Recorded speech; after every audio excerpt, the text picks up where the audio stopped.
خواتین حضرات، محفل میں ایک بار پھر خوش آمدید شہر رمضان میں۔ اویس بھائی، پیر مہر علی شاہ کا کلام۔ بہت شکریہ۔ بلا شبہ ڈاکٹر صاحب، کچھ کلام ایسے ہوتے ہیں جو سدا بہار ہوتے ہیں، سبحان اللہ، جب پڑھو نئے لگتے ہیں۔ کئی نعت لکھنے والے شعراء جن کی نعتیں ہم پڑھتے ہیں،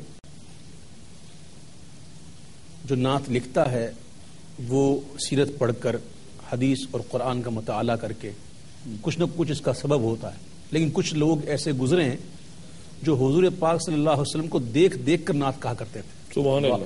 انہی میں سے ایک ہیں تاجدار گوڑا پیر مہر علی شاہ صاحب۔ وادی حمرہ، آپ مدینہ منورہ کی حاضری کے لیے گئے، راستے میں ایک وادی آتی ہے، وادی حمرہ، وہاں آپ سنت غیر موقدہ چھوڑ دیتے ہیں۔ اب یہ ایک لمبی تفصیل ہو جائے گی کہ سنت غیر موقدہ سفر میں کیا اس کا حساب ہوتا ہے، تو میں مختصر کرتا ہوا چلتا ہوں کہ وہ سنت غیر موقدہ بھی غیر موقدہ ہو جاتی ہے سفر میں، اس میں تفصیل ہے، لیکن وہ سفر میں سنت غیر موقدہ چھوڑ دی۔ اچھا، اور فرض پڑھ کے آپ سو گئے تو خواب میں حضور پاک صلی اللہ علیہ وسلم کی زیارت نصیب ہوئی، اور حضور پاک صلی اللہ تعالی علیہ وسلم نے بڑے پیار سے کہا، یا بنیا، اے میرے بیٹے، آج میری سنتیں چھوڑ دی۔ ہم تو فرض چھوڑ دیتے ہیں معاذ اللہ، ہمیں تو خواب میں سرکار نے نہیں فرمایا کہ یہ فرض کیوں نہیں پڑھے، نماز کیوں نہیں پڑھی، وہاں سنت غیر موقدہ چھوڑتی ہے تو زیارت ملتی ہے، تو بڑوں کی باتیں بڑی ہوتی ہیں۔ سنت غیر موقدہ چھوڑ دی تو زیارت ہوئی، اور اسی کیفیت میں ہے، اور پھر اس کیفیت کو اشعار میں ڈھال کے یہ پیش کرتے ہیں۔ اج سکھ متران دی ودھیری کیوں دلڑی اداس گھنیری لوں لوں وچ شوق چنگیری اج نینا لائیاں کیوں جھڑیاں مکھ چند بدر شاشانی متھے چمکے لاٹ نورانی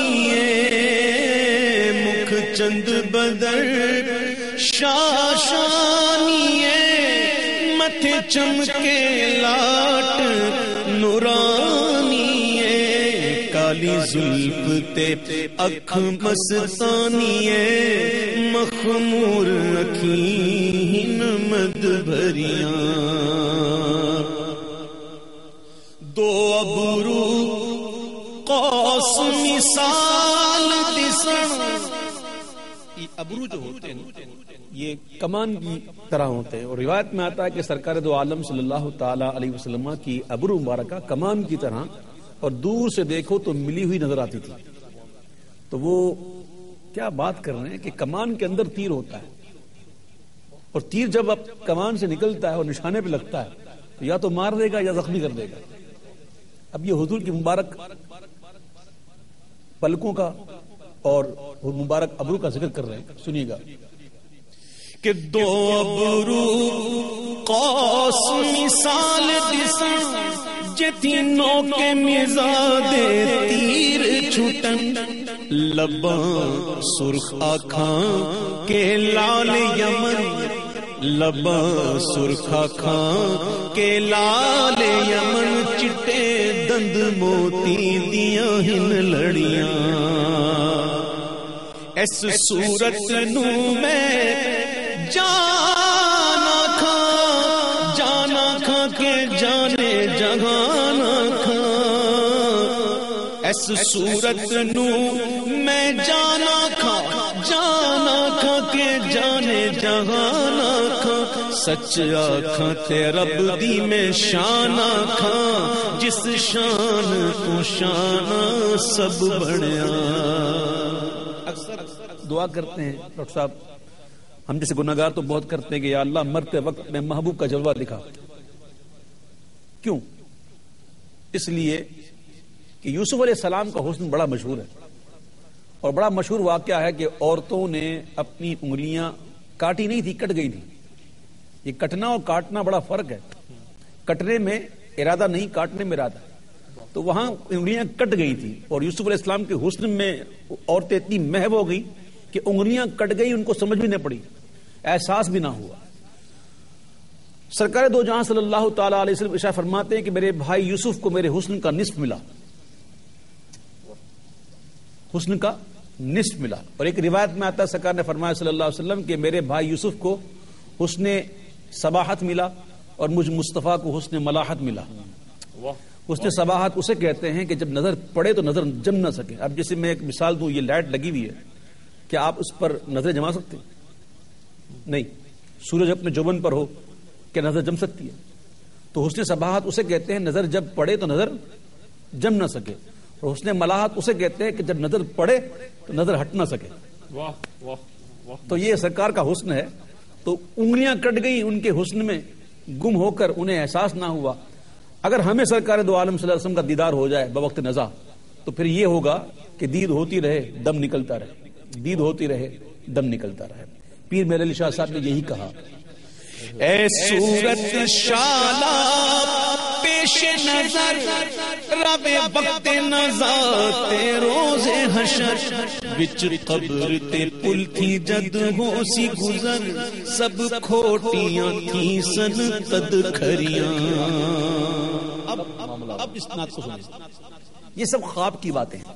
جو جلوہ خواب میں دیکھا یہ اس کا بیان ہو رہا ہے. مکھ چند بدر شاہ شانی ہے، مت چمکے لاٹ نورانی ہے، کالی زلف اکمستانی ہے، مخمور عقین مد بھریاں.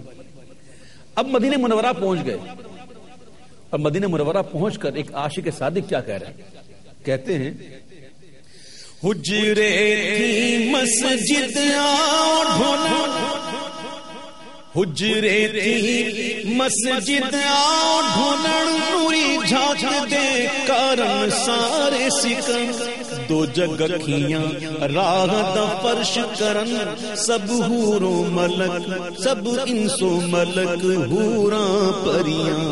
اب ایسا لگتا ہے اسے سرکار دو جہاں صلی اللہ تعالی علیہ وسلم ایک عاشق صادق کی فریاد سن کر حجرہ مبارکہ سے باہر تشریف لے آئے. لیکن اب بھی چہرہ مبارکہ پر برد یمانی پڑی ہوئی ہے.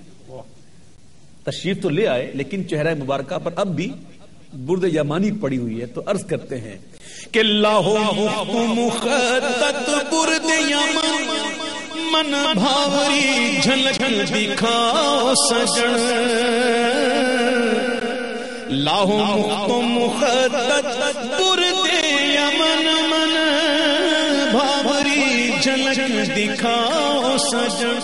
او مٹھیاں گالیاں لاؤ مٹھن، او مٹھیاں گالیاں لاؤ مٹھن جو ہمرا وادی سن کریاں. کہہ رہے ہیں حضور تشریف لے تو لے آئیے اور اب ذرا چادر بھی اٹھا دیجئے، وہ جھلک دکھا دیجئے اور وہ میٹھی میٹھی باتیں بھی کیجئے نا جو وادی ہمرا میں کی تھی. لاہو مخطط برد یمن من بھاوری جھلک دکھاؤ سجن، او مٹھیاں گالیاں لاؤ مٹھن جو ہمرا وادی سن کریاں. اب مقطع سنیے. وہ تو جلوے تھے خواب کے جس کی باتیں ہوئی، وہ تصور نہیں تھا، وہ خواب میں جو دیکھا تھا اس کا جلوہ بیان کر رہے تھے. اب جو بیداری میں پردے اٹھے، مانگی تھی جھلک، من بھاوری جھلک دکھاؤ، مانگی جھلک قطرہ مانگے جو کوئی تو اسے دریا دے دے. اور حضور نے وہ جلوہ دکھایا کہ ڈاکٹر صاحب میرا اور آپ جیسا شخص نہیں کہہ رہا، یہ پیر میرے علی شاہ کہہ رہے ہیں اور کیا فعل تعجب کا استعمال کر رہے ہیں. اور عربی کا کون سا سیگا ہے اس بحث میں نہیں جاتا، لیکن آپ سنیے کہ پیر میرے شاہ صاحب نے کیا کہا جب سرکار نے جلوہ دکھایا. سبحان اللہ ما اجملک ما احسنک ما اکملک، سبحان اللہ ما اجملک ما احسنک ما اکملک.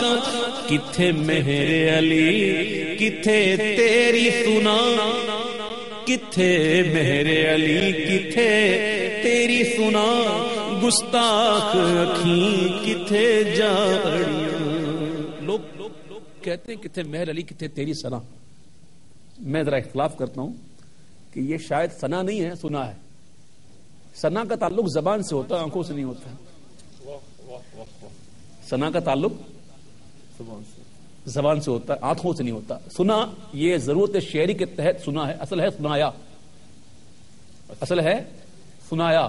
یہ ضرورت شعری کے تحت یہ روا ہے شاعری کے اندر. تو یہ جو آگے کے دانت جو ہوتے ہیں دو، اسے کہتے ہیں سنایا.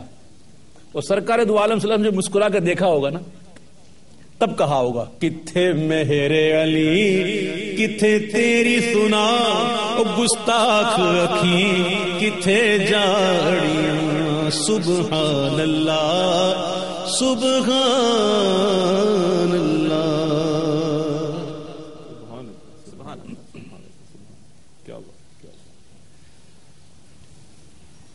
علامہ صاحب یہ بات پہلے بھی ہوئی اور میں آپ کی بھی اس پہ رائے چاہوں گا ماشاءاللہ کہ ایک عالم کی ہم تعریف نہیں کر پائے اتنے دنوں سے ملجھے ہوئے. ابھی سوال جیسے یوں تھا، سوال یہ تھا کہ کیا عالم کا ہر عالم جو ہے وہ عاشق ہوتا ہے اور ہر عاشق کا عالم ہوتا ہے؟ یہ سوال تھا. دیکھیے جی، بات یہ ہے کہ نفس علم جو ہے قرآن پاک، قرآن و حدیث کا جو علم ہے، نفس علم، وہ بھی ایک درجات کی بلندی کا سبب ہے. یرفع اللہ الذین آمنوا منکم والذین اوتوا العلم درجات، متن قرآنی. اور انما یخشی اللہ من عبادہ العلماء. لیکن صوفیاء فرماتے ہیں کہ اس علم کے ساتھ جب عشق آ جائے اور اس علم پر جب زہد و تقوی آ جائے، تصوف آ جائے، تو وہ علم پھر انسان کو بلندی کی طرف لے جاتا ہے اور اس کی پرواز بہت بڑھ جاتی ہے. لیکن اگر علم نہ ہو اور انسان بغیر علم کے زہد کرنے چلے تو اس پر ہمارے خود صوفیاء کرام نے بڑا سخت لکھا ہے کہ باج علمو جڑا کرے فقیری تے مرے کافر دی. سلطان باہو رحمۃ اللہ، باج علمو جڑا کرے فقیری مرے کافر دیوانہ ہو. حضرت جنید بغدادی فرماتے من تزہد بغیر علم فقد مات فی الکفر. فرمایا شیطان اس کو اس وادی کے اندر لے کے چلا جاتا ہے کہ جہاں اس کا خاتمہ بہت برا ہو جاتا ہے. تو علم کے لیے اسی لیے حضور صلی اللہ علیہ وسلم نے فرمایا کہ طلب العلم فریضۃ علی کل مسلم، فرض علم قرار دیا ہے. تو اتنی بنیاد کا حاصل کرنا تو ہر مسلمان کے لیے لازم و ضروری ہے. لیکن سوکھا علم ہو، اس پر عشق کا رنگ نہ ہو. آپ دیکھیں کہ جن لوگوں نے دنیا کے اندر بہت مختصر وقت میں بہت بڑا بڑا کام کیا، بر صغیر کی مثالیں صوفیاء کرام، خواجہ غریب نواز رحمۃ اللہ تعالی، حضور داتاری اجویری رحمۃ اللہ، عبداللہ شاہ غازی، عبداللطیف بٹھائی، ان میں سے کوئی بھی ایسا صوفی نہیں تھا کہ جو عالم نہ ہو. سب صوفی تھے، سب زاہد تھے، سب علماء تھے. لیکن مختصر وقت کے اندر جو اتنا بڑا کام کر گئے، یعنی کوئی میڈیا کا دور نہیں تھا. آج تو میڈیا کے آغوش پر بیٹھ کے سیٹلائٹ میں کہاں کا آواز پہنچتی ہے، لیکن بغیر اس کے ان جگہوں پر بیٹھ کے انہوں نے جب دنیا سے جاتے ہیں تو لاکھوں کی تعداد میں لوگوں کو مسلمان کر کے جاتے ہیں.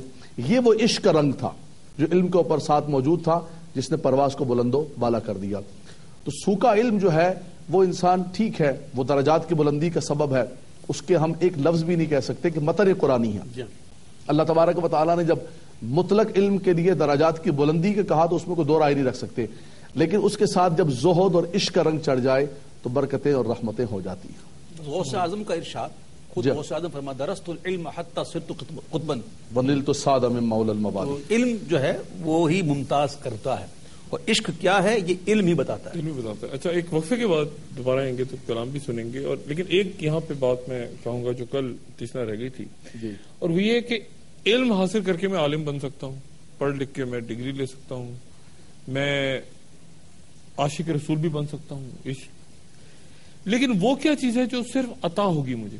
یعنی کچھ ایسا بھی ہے جو عطا ہوگا تو مجھے ملے گا، وہ ولایت ہے، وہ کیا ہے، وہ کیا چیز ہے جو میں پڑھ کے یا عشق کی کسی بھی منزل پہ چلا جاؤں تو میں ڈیپینڈنٹ ہی ہوں. یعنی مجھے عطا ہوگی تو ہوگی، نہیں ہوگی تو نہیں ہوگی. کیا کوئی ایسا درجہ بھی ہے؟ ایک وقفے کے بعد خواتین حضرات دوبارہ حاضر ہوتے ہیں.